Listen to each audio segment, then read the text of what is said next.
Now, when entrepreneurs decide that they want to raise funding, what recommendations do you have to them, or what should they think about in terms of finding the right VC? In terms of, I know obviously they should look at industry, what other companies they found, if they're funding a competitor. I mean, those are the, if you could talk a little bit about that.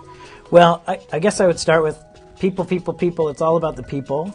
So I'm sure there are plenty of entrepreneurs who would really not get along with me, and those people should not take my money. And, that's just because when you have an investor and they put money in your company, they're going to be involved in your company for as long as there's a company, essentially. Certainly that's our model. Our model is I invest in a company, I invest early most often, I almost always sit on the board of directors, and I try and be as helpful as possible, and I'm certainly involved.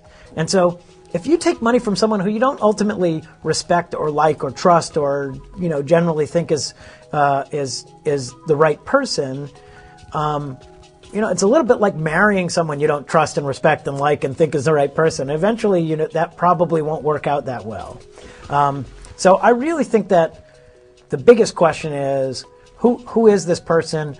And there are lots of things that go into that, right? I mean, to a certain, it's what areas of expertise does he or she have, and what other investments does he or she have, and what's their history, and then the other thing I would say is I don't think any entrepreneur should ever take money from an investor without having spent time talking with other people who have taken money from that investor. I just can't imagine.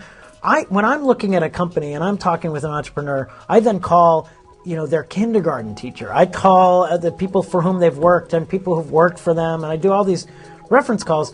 Why, as an entrepreneur, wouldn't you do the same on your investor? I think, and my experience is there's an incredible correlation between the people who I think are really smart, really good entrepreneurs, and the ones who have called without asking me. Just, hey, David, you're an investor in Six Apart and PayCycle and whatever.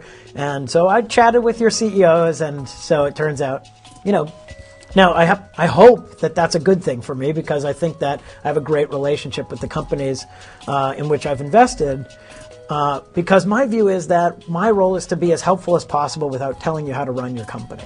And so if you're that kind of entrepreneur that wants to, that wants input and wants help, but, is independent and going to make decisions, then that's a great fit. If you're not, if you're looking for something else, you're looking for someone who will be more, authoritarian about, how you develop your product or particular decisions, whatever. I just don't think that's my role, and so you might grow frustrated with me.